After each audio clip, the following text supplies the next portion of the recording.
আচ্ছা, সো আমি একটু ওভারঅল সপ্রাণ কোন গ্রাউন্ড থেকে কাজ করতেছে সেইটার একটা ব্যাকগ্রাউন্ড দিয়ে রাখি, তাহলে হয়তো আলোচনা করতে সুবিধা হবে। So for the last 15 years, বা আমি যদি আরও আগে থেকে ধরি, বাংলাদেশে হিউম্যান রাইটস যে অ্যাক্টিভিটিসগুলো ছিল বা হিউম্যান রাইটস যে অর্গানাইজেশনগুলো ছিল, তাদের কাজগুলো মোরলেস আপনি দেখবেন যে লিগাল এরিনাতে বেশি।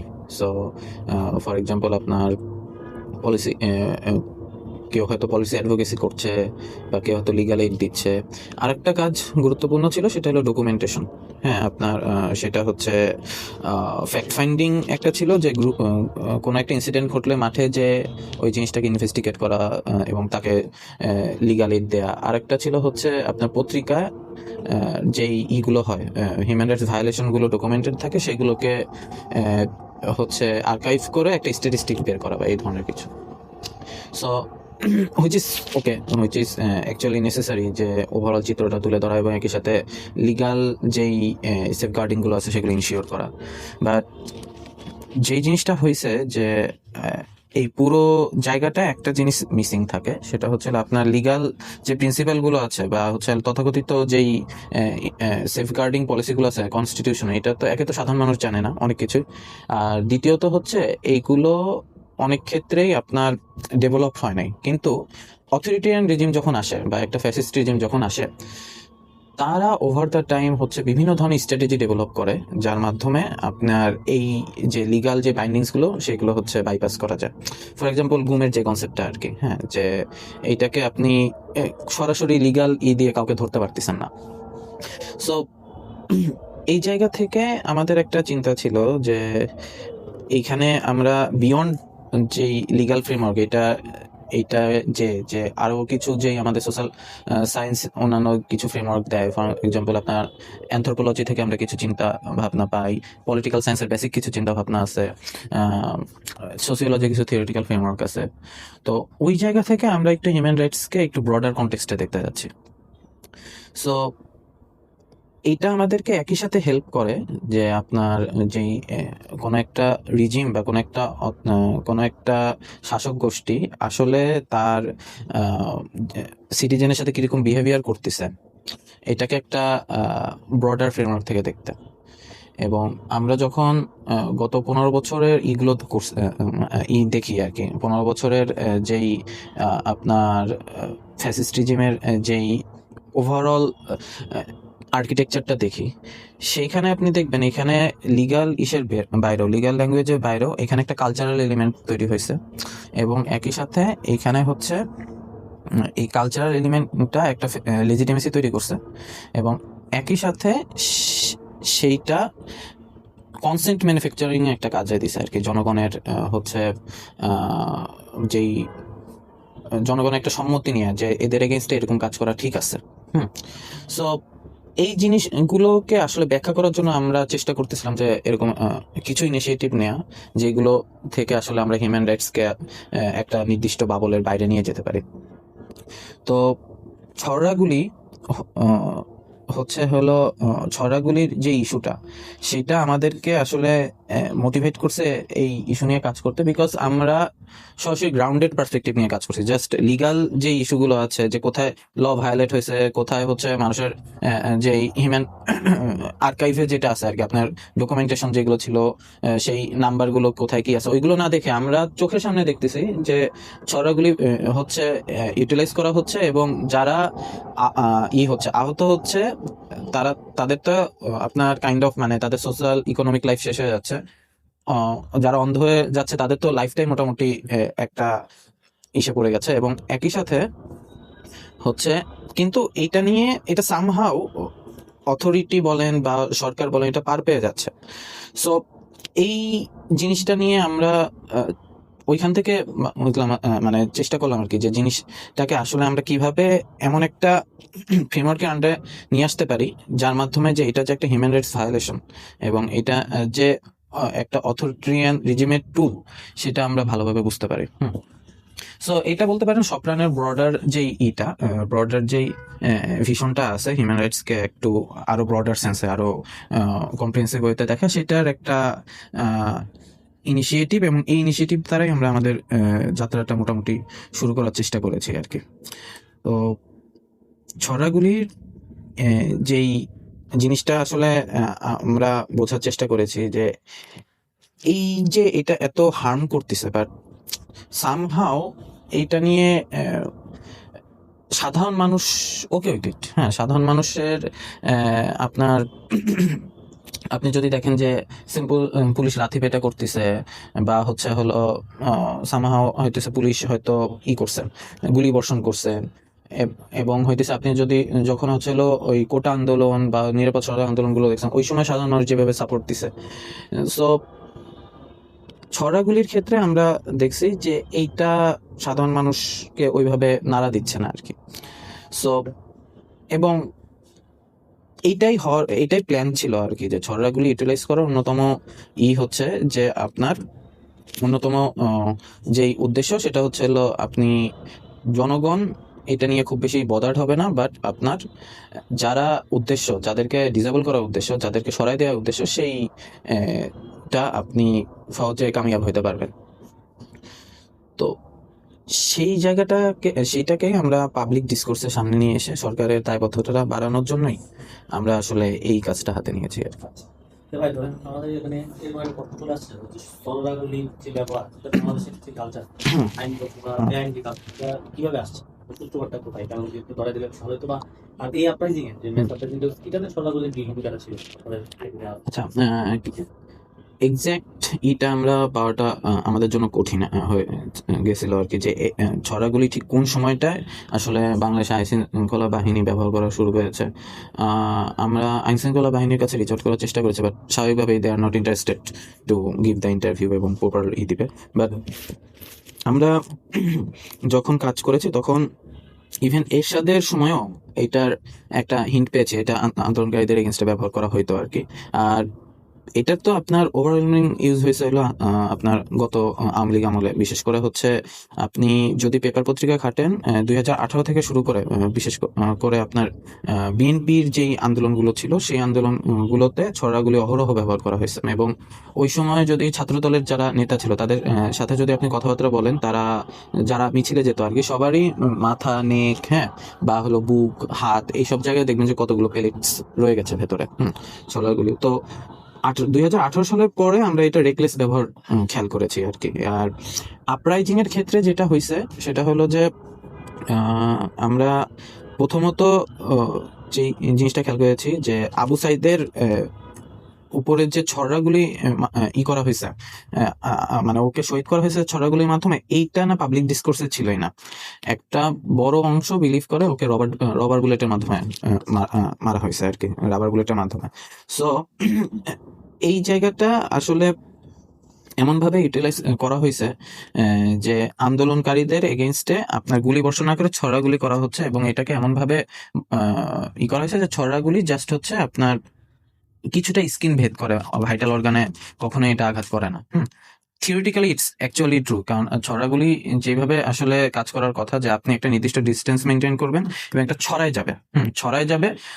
যাওয়ার সাথে সাথে এটা ভেলোসিটি হারায় ফেলবে আর কি। হ্যাঁ, গুলির যে ভেলোসিটিটা থাকে, এটা অ্যারোডাইনামিক যে শেপটা থাকে, ছড়াগুলি ওই শেপটা থাকে না। ছড়াগুলি ছড়ায় যায় আপনার হইতেছে মানে যে জায়গাগুলোতে লাগবে ওইটা আপনার জাস্ট চামড়ার নিচে কিছুটা হয়ে থাকবে আর কি। এটা একটা সময় হয়তো আর আপনার ওইরকম সমস্যা করবে না।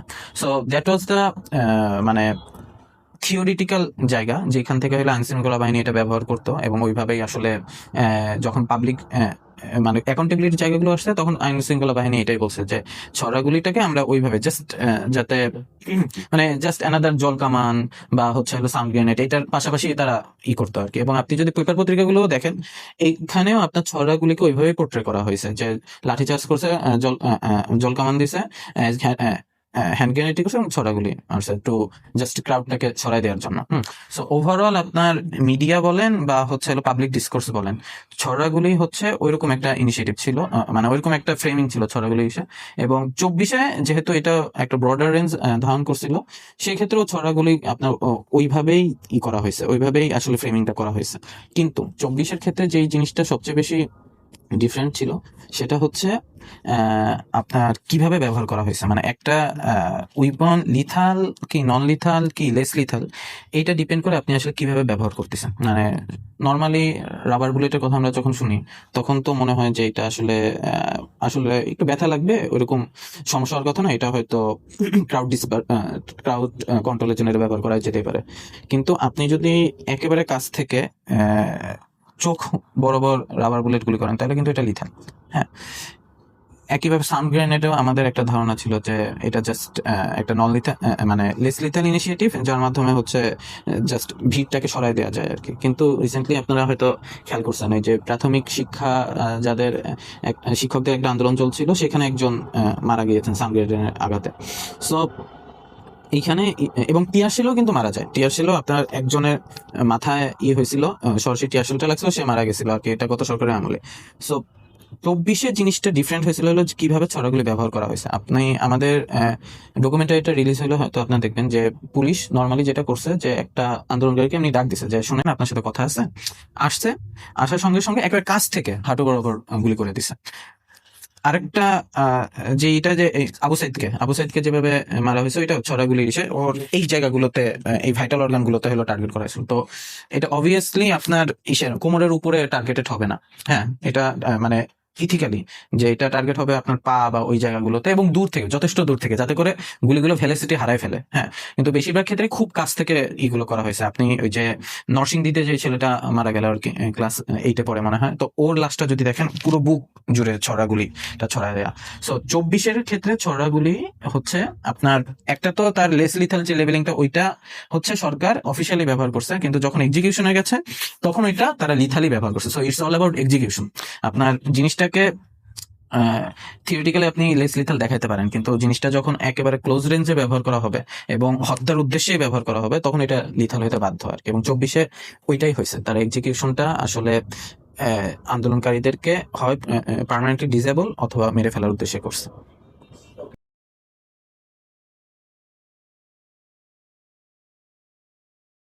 আচ্ছা, আহ, আমি নেক্রোপলিটিক্সটা নিয়ে বলি আর কি, যে নেক্রোপলিটিক্সের আসলে মেম্বার যেই কনসেপ্টটা যে সরকার আসলে ডিসাইড করে যে কে বাঁচবে কে মরবে। হ্যাঁ, অথরিটি ডিসাইড করে। সো এটা 24-এ না, এটা আপনার আসলে বাংলাদেশের স্বাধীনতা পরবর্তী সময়ে যে আনহিল্ড যে ক্ষতগুলো আছে সেটা থেকেই এই জিনিসটা উৎপন্ন হয়েছে। যে আপনি এবং আমাদের বেড়ে ওঠা তো আসলে পুরোপুরি ফ্যাসিবাদী আমলই। হ্যাঁ, তো তখন আমরা যেটা দেখছি যে আবরার ফাহাদের কেসটা যদি ধরি, যে আবরার ফাহাদকে ওইভাবে মারতে পারছে বিকজ দে থিঙ্ক যে it's okay to do it. হ্যাঁ, যে আবরার ফাহাদ ডিজার্ভ করে এইভাবে হচ্ছে হত্যা হওয়া। বিশ্বজিতের ক্ষেত্রেও যে ওকে যখন মারা হয়েছে it's okay to do it, এরকম একটা মাইন্ডসেট নিয়ে মারা হয়েছে। এমনকি আপনি যদি তারও পিছনে যান, লগি বৈঠার যে আন্দোলনটা, তখনও দেখবেন যে কি পরিমাণ উৎসাহ, উদ্দীপনা, আনন্দ নিয়ে মানুষকে মারা হচ্ছে। হ্যাঁ, সো ওরকম একটা ফ্রেমিং না দাঁড়ায় গেছিল যে সামহাও, এবং অবভিয়াসলি শাহবাগ। হ্যাঁ, যে যখন এইটা হইলো তখন তো আপনি একজনের কোনো ধরনের বিচার ছাড়া ফাঁসিয়ে যাচ্ছেন, এবং সাধারণ মানুষ ইনক্লুডিং কালচারাল জায়গা তো ছিলই, ইভেন আমাদের ক্রিকেটাররাও ওইখানে যে সামিল হচ্ছে, বলতিছে যে আসলে ফাঁসি চাই। তো এই জায়গা গুলো না আসলে আপনার যে আমাদের যে আনরিজলভ ট্রমা গুলো আছে সেগুলোকে ইউটিলাইজ করা হয়েছে। ইউটিলাইজ করতে করতে একটা সময় এই কতগুলো ইভেন্টের মাধ্যমে আসলে এই আপনার যেই কে বাঁচবে বা কে আসলে বাঁচা ডিজার্ভ করে এই জিনিসটা আসলে সো এইটা ধীরে ধীরে নেক্রোপলিটিক্সটা যে সরকার প্রথমে নিজে থেকেই তৈরি করছে বা আওয়ামী লীগ নিজে থেকেই তৈরি করছে ব্যাপারটা এরকম না। এইরকম কিছু আনরিজলভ ট্রমা ছিল, এবং ট্রমাটা থাকার কারণে এইটার ব্যাপারে সোসাইটিতে টু বি অনেস্ট লেজিটিমেট কিছু রাগ ছিল আর কি, লেজিটিমেট কিছু ক্ষোভ ছিল।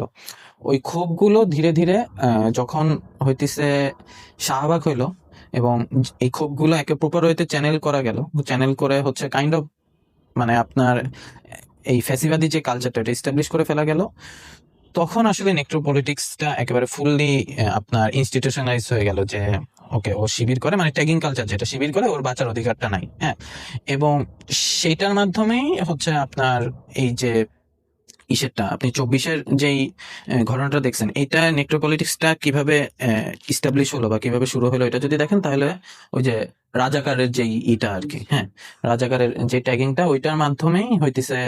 দেখবেন যে যখনই আপনি রাজাকার বলে ফেলতেছেন, একজনকে রাজাকার হিসেবে লেবেল দিয়ে দিচ্ছেন, ইটস ইজি টু এক্সিকিউট। হ্যাঁ, এনিওয়ান। এবং আমাদের সামনে জিনিসগুলো অনেকগুলোই আসে নাই। আপনি যদি নিক্যাপিং নিয়ে দেখেন গত 15 বছরে, বিশেষ করে সাতক্ষীরা অঞ্চলকে বলা হয় হচ্ছে মানবাধিকার লঙ্ঘনের একটা ল্যাবরেটরি। কারণ ওইটা বিকজ জানতো যে ওইখানে কারা থাকে, এবং যেহেতু তারা তাদের সাথে হচ্ছে আপনার রাজাকারদের সোকল্ড অ্যাফিলিয়েশন ছিল, তো তাদের এগেনস্ট যত ধরনের আসলে এক্সপেরিমেন্ট করা যায় সেই এক্সপেরিমেন্ট গুলো করা হয়েছে, এবং সাতক্ষীরায় যখন সফল হয়েছে তখন এটা আস্তে আস্তে সারা দেশে ছড়া গেছে আর কি। তো নেক্রোপলিটিক্সটা আসলে ওই যে আনহিল যে ট্রমাগুলো আছে সেই ট্রমাগুলো থেকে উৎপন্ন হয়েছে, এবং টু বি অনেস্ট এটা নতুন ভাবে আবার রিইন্ট্রোডিউস হইতে যাচ্ছে। আমরা তো জানি না যে ছাত্রলীগের যাদেরকে এখন ধরা হচ্ছে, তাদের প্রিজনে যে রাইটস গুলো ভায়োলেশন হচ্ছে কি হচ্ছে না, ওইগুলো নিয়ে we are not bothered. So এই যে যখন আমাদের মেইন ইসে মানবাধিকারটা থাকবে না, পলিটিক্যাল রেটোরিক বলেন বা পলিটিক্যাল স্ট্র্যাটেজি বলেন, সেইখানে যখন যে আমার হোয়াট এভার যে রিজন হোক বা যেই হোক তার মানবাধিকারটা ইনশিওর করতে হবে, এই চিন্তা ভাবনাটা যখন আমাদের থেকে সরে যায়, রেটোরিক থেকে বা আমাদের স্ট্র্যাটেজি থেকে সরে যায়, তখন যেটা হয় যে একটা অংশ সে যদি একসময় জালেমও থাকে, সে নিজেকে মজলুম হিসাবে ইন্ট্রোডিউস করার একটা সুযোগ পেয়ে যায়, এবং সে অ্যাকচুয়ালি মজলুম থাকে আর কি। কারণ তার হিউম্যান রাইটস ভায়োলেশন নিয়ে আমরা সিভিল সোসাইটি বলেন বা হচ্ছে হলো যারা ক্ষমতায় ছিল বা বিরোধী দলে ছিল, তারা কথা বলার প্রয়োজন বোধ করে নাই। ফলে তাদের যেই তাদের যে আমলনামাগুলো, ওই জালেম যাদেরকে আমরা বলতেছি, তাদের যে আমলনামাগুলো, সেইগুলোকে আর অ্যাড্রেস করা হয় না প্রপারলি। কারণ হইতেছে তাদের উপর নতুন ভাবে জুলুম চাপাই দেওয়া হয়েছে। সো ওইভাবে তারা হচ্ছে এই যে আমাদের সোসাইটিতে যে ক্ষতগুলো তৈরি হয়েছে আর কি, আপনার 71-এ যে ক্ষতটা তৈরি হয়েছে, আপনার 2005 সালে গ্রেনেড হামলার মাধ্যমে যে ক্ষতটা তৈরি হয়েছে, 2006-এ হইতেছে আপনার তত্ত্বাবধায়ক সরকার ম্যানিপুলেটের মাধ্যমে যে ক্ষতগুলো তৈরি হয়েছে, শাহবাগের মাধ্যমে যে ক্ষতগুলো তৈরি হয়েছে, এবং অবভিয়াসলি 24-এর মাধ্যমে যে ক্ষতগুলো তৈরি হয়েছে, এই ক্ষতগুলো আসলে আপনার নতুন নতুন নেক্রোপলিটিক্সের জন্ম দিচ্ছে।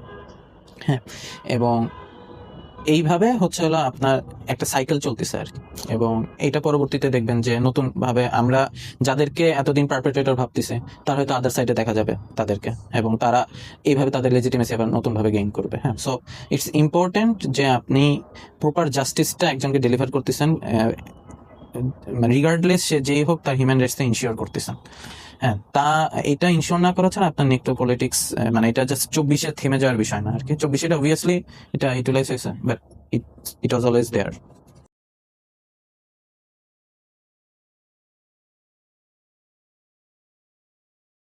এই কথাটাই চলে আসে যে আপনি একটা অস্ত্রকে কিভাবে ব্যবহার করছেন আর কি। হ্যাঁ, মানে রাবার বুলেট তো আপনার ইন্টারন্যাশনালি রিকগনাইজড, যেটা যে কেউ ব্যবহার করতে পারে, কিন্তু আপনি যখন জিনিসটাকে ওই উদ্দেশ্যে ব্যবহার করবেন যে আমি রাবার বুলেট হাতে আমার কাছে আছে, কিন্তু আমার এগেনস্টে যে আছে তাকে আমি মেরে ফেলবো, তখন তো আসলে কিছু করার। সো ইটস অল অ্যাবাউট যে আপনি এক্সিকিউশনটা কিভাবে করতেছেন। তো এইখানে যে ইস্যুটা যে আপনার অ্যাকাউন্টেবিলিটিটা নিশ্চিত করাটা জরুরি, যে পুলিশ সে ট্রেনিংটা আসলে কিভাবে হইতেছে, যে পুলিশ যেভাবে আসলে আপনার ছড়াগুলিটা ব্যবহার করছে, এটা অবভিয়াসলি তাকে ওইভাবে ট্রেনিং দেওয়া হয়েছে। তাছাড়া বা তাকে ওইভাবে বলা হয়েছে অ্যাটলিস্ট যে ছড়াগুলি আছে, তুমি ওইভাবে কাছ থেকেই করো, তাহলে দে উইল বি গন।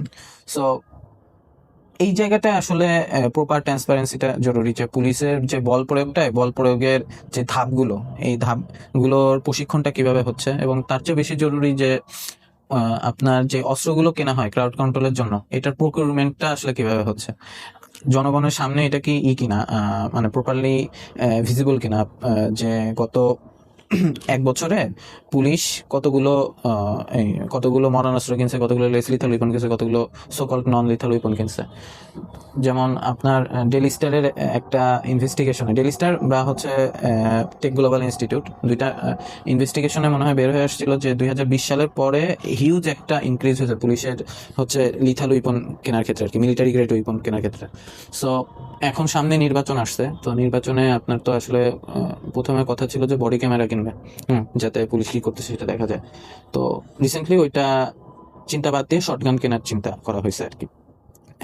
তো এখন এটা কেন করা হয়েছে এটা নিয়ে কেউ কিন্তু প্রশ্ন করতেছে না, বা সরকারও এটা দিতে বাধ্য না, কারণ এরকম প্রেশার ক্রিয়েট করা হচ্ছে না। কিন্তু শটগান বেসিক্যালি ব্যবহার করা হয় দুইটা অ্যামুনেশন এখানে ব্যবহার করা যায়, একটা হলো রাবার বুলেট আর একটা হলো প্যালেট। হ্যাঁ, সো আপনি যখন প্যালেটের এগেনস্টে ওই যে গান পাউডার ব্যবহার করবেন তখন এটা ভ্যালিসিটি অনেক বেশি বেড়ে যাবে। প্যালেট কিন্তু নর্মালি এয়ার গানে ব্যবহার করা হয়তো, হ্যাঁ, এবং পাখি মারার ক্ষেত্রে ব্যবহার করা হতো, ফলে ওইটা এয়ার গানে তো আপনার গান পাউডার লাগে না, সো এটা ভ্যালিসিটি এমনিতে কম থাকে আর কি। কিন্তু আপনি যখন গান পাউডার ইন্ট্রোডিউস করতেছেন প্যালেটের পেছনে, তখন এটা ভ্যালিসিটি অনেক বেড়ে যায় আর কি। So it's palette as a whole, এটা আসলে আপনার মানে এটাকে আপনি সরাসরি ইলিগাল বলতে পারতেছেন না, কারণ যদি আপনাকে ওইভাবে বুঝ দেওয়া হয় যে আমি অনেক দূর থেকে ব্যবহার করবো, এটা ছড়ায় যাবে, এটা জাস্ট গায়ে একটু লাগবে যাতে করে ওরা ভয় পায়, ওইটার জন্য ব্যবহার করা হবো। কিন্তু ফিল্ডে যখন জিনিসটাকে আসলে ওইভাবে ব্যবহার করা হচ্ছে, একেবারে কাছ থেকে চোখ লক্ষ্য করে বা হচ্ছিল আপার বডি লক্ষ্য করে, তখন হচ্ছিল আসলে হিউম্যান রাইটস এর ভায়োলেশন হচ্ছে আর কি। তো এইখানে আসলে আমার মনে হয় যে সিভিল সোসাইটি বা হিউম্যান রাইটস যে গ্রুপগুলো আছে তাদের আসলে মেথোডোলজির জায়গাগুলো বা তারা যে এরিয়াতে কাজ করতেছে সেটা একটু বড় করা উচিত। জাস্ট লিগাল বা ডকুমেন্টেশনের জায়গা সাথে সাথে আসলে গবেষণা এবং একই সাথে এই যেই অস্ত্রের যেই আসলে লিথালিটিটা, এই জিনিসগুলো আরো মেইন স্ট্রিমে নিয়ে আসা উচিত, এবং অস্ত্র ক্রয়ের ক্ষেত্রে যে প্রপার ট্রান্সপারেন্সি দরকার আছে, এবং জনগণের যে রাইট আছে যে তাদের টাকায় চলা পুলিশ কোন অস্ত্র ব্যবহার করবে সেটা তাদের জানার, এই বিষয়ে জনসচেতনতা তৈরি করাটা জরুরি আর কি। আই থিঙ্ক ওই মোমেন্টামটা তৈরি হইলে আমরা প্যালেট বা এই ধরনের যেই less lethal, so called less lethal but আসলে লিথাল উইপনগুলো আছে সেগুলোর এগেনস্টে আমরা একটা মুভমেন্ট করে তুলতে পারবো।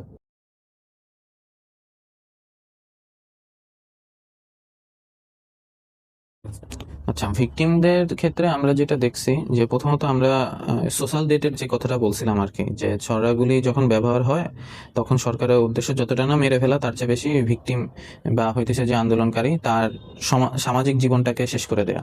তো আমরা এরকম যাদের সাথে কথা বলছি, এরকম বেশিরভাগ ভিকটিম, বিশেষ করে যারা অন্ধ হয়ে গেছে, তারা তো আসলে অনেক বেশি সারাদিন অনেক গিল্টে ভুগে যে তারা তার পরিবারের বোঝা হয়ে গেছে আর কি। আবার যাদের ভাইটাল অর্গানগুলোতে ঢুকছে বা মাথায় বা ওই চোখে পেছনে চোখ সরাসরি অন্ধ না করলে ওই সব জায়গায় রয়ে গেছে, তো তাদের ক্ষেত্রে যেমন একটা ছেলের উদাহরণ দেই, ও আবু সাইদেরই ফ্রেন্ড ছিল। তো ও রংপুর বেগম রোকেয়া বিশ্ববিদ্যালয়ে পড়তো, তো টিউশনি করতো, সাইড কিছু কাজবাজ করতো। কিন্তু ও যখন আন্দোলনে ছড়াগুলি আক্রান্ত হলো, তো ওর মাথায় অনেকগুলো প্যালেট হচ্ছে জমা হয়েছিল। তো ডাক্তার যখন অপারেশন করতে গেছে তখন দেখছে যে এইগুলো আসলে বের করা সম্ভব নয়, এগুলো বের করলে ওর আসলে জীবন ঝুঁকির মুখে পড়তে পারে। তো যখন ওই কথাটা শুনছে তখন ও অলরেডি লাইফ টাইম ট্রমাটাইজড হয়ে গেছে যে ও যে কোনো সময় আসলে ও জীবনেও সুস্থ হবে না, ডাক্তার ও যদি সুস্থ হয়ে যায় ও মারা যাবে। সো এই যে মানসিক ট্রমাটা, এটা তো আছেই। অ্যাট দ্য সেম টাইম ও যেহেতু এই প্যালেটগুলো নিয়ে ঘুরতেছে, ওই প্যালেটগুলোর তো কিছু রিয়াকশন আছে, যেমন ও যখন রোদে যায় তখন এই প্যালেটগুলো ভেতরে যেগুলো আছে এগুলো গরম হয়ে যায় আর কি, তো ও টিকতে পারে না বেশিক্ষণ। আবার একই সাথে ও এখন টিউশনিও করতে পারে না, কারণ ও যখন একটা নির্দিষ্ট জিনিস নিয়ে ভাবতে যায়, যখন একটু ব্রেইনে স্ট্রেস নিতে যায়, তখনই ব্রেইন প্রচন্ড ব্যথা হয়ে ওঠে। ফলে ওই যেগুলো একটু চিন্তা ভাবনা করে, ও সাংবাদিকতা করতো, ও এখন ওই জিনিসগুলো, ওই চিন্তা ভাবনার কাজগুলো করতে পারে না আর কি। তারপরে একজন বাবার কথা শুনছিলাম, তা ছোট ছোট দুইটা ছেলে মেয়ে আছে, সে এখন কোনো কাজ করতে পারতেছে না আর কি, যে এবং পরিবারকে যে সে প্রোভাইড করতে পারতেছে না, এই যে লিভিং এক্সপিরিয়েন্সটা, যে আপনার কন্টিনিউয়াস যে গিল্ট ফিলিংটা, এই জিনিসগুলো আমাদের সামনে আসে না আর কি। এইটাকে আমরা বলতেছি সোশ্যাল ডেট। আর একটা ছেলে আছে ক্লাস 8-এ পড়ে, সো ওর হাত পেট ভরা গুলি। তো ওর কাছে এখনই জীবনটা কাইন্ড অফ অর্থহীন মনে হয়ে গেছে, যে ওর ফ্রেন্ডরা সবাই আসলে স্কুলে যাচ্ছে, কিন্তু ওর এই শরীর নিয়ে ওর জন্য এখন লেখাপড়া করা আর পসিবল না আর কি। তো এই যে আমরা মানে সোশ্যাল ডেটের যে কথাটা বলছিলাম আর কি, যে আপনার ছড়াগুলি অনেক ক্ষেত্রে হয়তো সরাসরি মেরে ফেলে না, কারণ মেরে ফেলে তো আবার একটা ব্যাকল্যাশ আছে অথরিটির, যে আপনার যখন কাউকে মেরে ফেলবেন তখন আউটক্রাইটা বাড়বে, জনগণ ফুঁসে উঠবে, তার ফিউনারাল হবে, ফিউনারালে একটা বড় গ্যাদারিং হবে। কিন্তু আপনার ছড়াগুলিতে খুব ইজিলি আপনি আপনার উদ্দেশ্যটা সার্ভ করতে পারতেছেন, যে আন্দোলনে আসবে তাকে একটা সোসাইটি থেকে নাই করে দিতে পারতেছেন, এবং সে কন্টিনিউয়াসলি এরকম একটা ট্রমা, এরকম একটা গিল্ট ফিলিং এর মধ্যে দিয়ে যাবে আর কি। সো মোস্টলি ভিকটিমের ক্ষেত্রে আমরা এই জিনিসটাই আমরা লক্ষ্য করছি।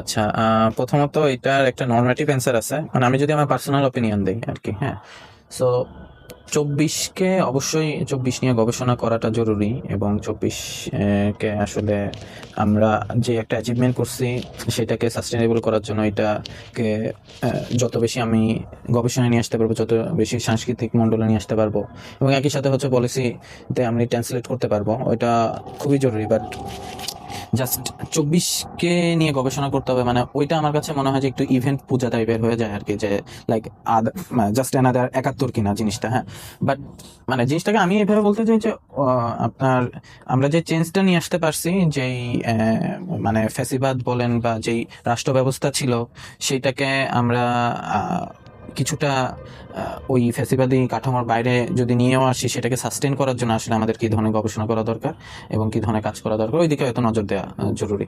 কিন্তু ওভারঅল যদি পরিবেশের কথা বলি, যে এটা নিয়ে আসলে কতখানি কার আছে, সো প্রথমত ডিপেন্ড করে যে আমার এখন প্রায়োরিটিটা কি।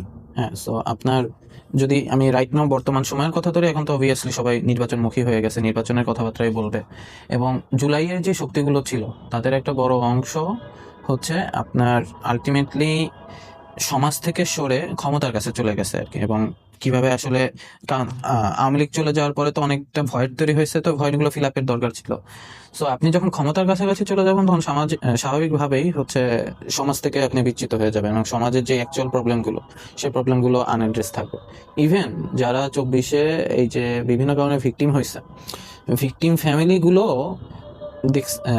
যতটা না তারা চেষ্টা করছে যে তাদের জাস্টিস হোক, বা তাদের যেই তাদের সাথে যেটা হচ্ছে সেটা যাতে অন্য কারোর সাথে না হোক, এরকম কয়েকটা ভিকটিম ফ্যামিলির কথা শুনছে, যারা তারা আসলে ওই দিকে ফোকাস না, তারা চাইছে যে তাদের এইটাকে ক্যাপিটালাইজ করা যায় কিভাবে।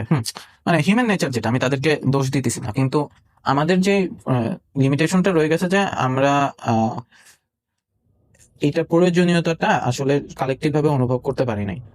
একইভাবে যেটা হয়েছে যে আপনার যেহেতু আমলাতন্ত্র বা ওভারঅল অ্যাডমিনিস্ট্রেশন তো আপনার আগের সেটআপে রয়ে গেছে, বা তাদের যে চিন্তা ভাবনা, আপনি যখন একজন আমলার সাথে কথা বলবেন, তাদের চিন্তা ভাবনা একটা বাইনারি লেভেলেই চলে, যে তাদের একটা নির্দিষ্ট প্রোটোকল ধরে যেতে হবে।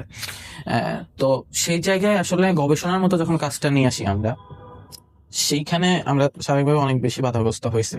যেমন আমরা প্যালেট গান নিয়ে কাজ করছি, যেটা তো বললাম যে আমরা পুলিশের কাছ থেকে কোনো ডেটা পাই নাই, পুলিশ কোনো ওইভাবে আসলে মানে তারা তাদের জায়গা থেকে চিন্তা করছে যে তাদের ফোর্স তো এমনিতেও অনেক বেশি ভালনারেবল হয়ে গেছে, এখন আবার উল্টাপাল্টা কিছু বললে সেটা যদি আবার তাদের এগেনস্টে ব্যবহার করা হয়।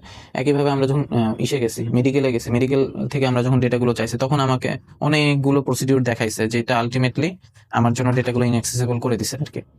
সো এইখানে আসলে আমার দুইটা ব্যাপার আসলে বোঝা জরুরি, যে গবেষণা আসলে কেন দরকার। এটা কি আসলে 24-কে চেতনায় পরিণত করার জন্য দরকার, নাকি হচ্ছে হলো 24-এ যেটা হইছে সেটা যাতে রিপ্রোডিউস না হয় সেটার জন্য দরকার। প্রথমে আমাদের ওই নিয়তটা ফিক্স করতে হবে। নিয়তটা যখন ফিক্স করব, তখন হইতেছে আমরা আমাদের আসলে মেইন মোটিভেশনটা পাবো, আমরা সামনে আরো পরিষ্কার দেখতে পারবো যে ঠিক আছে, তাহলে আমার ঠিক গবেষণার কোন কোন জায়গাগুলো আসলে হাত দেওয়া জরুরি আর কি। হ্যাঁ, ফর এক্সাম্পল আপনি যখন বর্ডার নিয়ে কাজ করেন, বর্ডার নিয়ে কাজ করলে আমার জেনারেল যেই কথাবার্তাগুলো মোস্টলি ন্যাশনালিজম, এই যে এটা করে দিব, ওইটা করে দিব, ওইটা আলাদা করে দিব, হ্যাঁ, একটা গুলি ছুড়লে দুইটা গুলি ছুটতে হবে বা এই করতে হবে। তো এইগুলো পলিটিক্যাল রেটরিক, এবং আপনার গবেষণার ক্ষেত্রেও দেখা যায় যে এরকম একটা প্রথমে একটা লেন্স সেট করে নিয়ে আসা হয়, তারপরে ওই অনুযায়ী হলো গবেষণা করতে হয়, যে হ্যাঁ বাংলাদেশের এখন কিভাবে কি করলে হইতেছে বাংলাদেশ করতে হবে, মানে ওইগুলোর গবেষণা বলা হয়, বাট কতখানি গবেষণা। সো কিন্তু আমরা যদি আসলে গ্রাউন্ডেড পার্সপেক্টিভটা বুঝতে চাই যে একটা বর্ডার এলাকার মানুষ কেন আসলে কোন পর্যায়ে সে বিপদসীমার অতিক্রম করে, কোন পর্যায়ে সে অ্যাকচুয়ালি বিএসএফ এর গুলির মুখে পড়ে, তার কোথায় কোথায় ঝুঁকিটা তৈরি হয়, তখন দেখবেন যে এখানে অর্থনৈতিক সামাজিক অনেকগুলো বিষয় আছে যেগুলো আমরা ঢাকা থেকে আসলে বুঝতে পারি না।